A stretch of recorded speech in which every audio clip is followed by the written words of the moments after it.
Hi, my name is Jenny Clayville, and I serve as one of the pastors at National Community Church in Washington, D.C. And today's verse of the day is taken from Jeremiah 31:25, and it says, I will refresh the weary and satisfy the faint.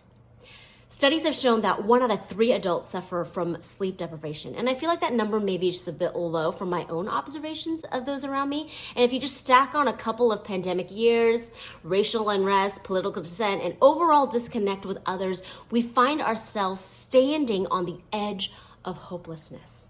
We're fatigued, overworked, we're burning out if we're not already burnt out. We feel depressed and anxious because we are exhausted. And so were the people of Judah in this time. This scripture took place when the land of Judah experienced a failed rebellion and went from being a vassal nation in the Assyrian Empire to captivity in the Babylonian Empire.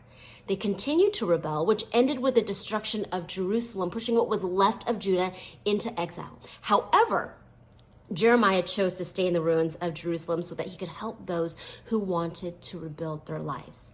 This is when and where this passage occurs. It's not when things are at their best, but it's when everything is falling apart that God speaks through Jeremiah from a place of hope. And this hope is not only in the restoration of Jerusalem or resettlement of Judah. Their hope is in a God who knows of their weariness, their exhaustion, and hopelessness. The ancient God of Judah is the timeless God of today.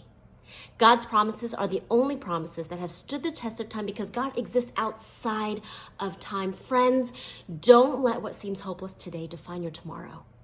Take comfort in knowing that the God of restoration is saying that he will refresh the weary and satisfy the faint. You've got this because God's got you.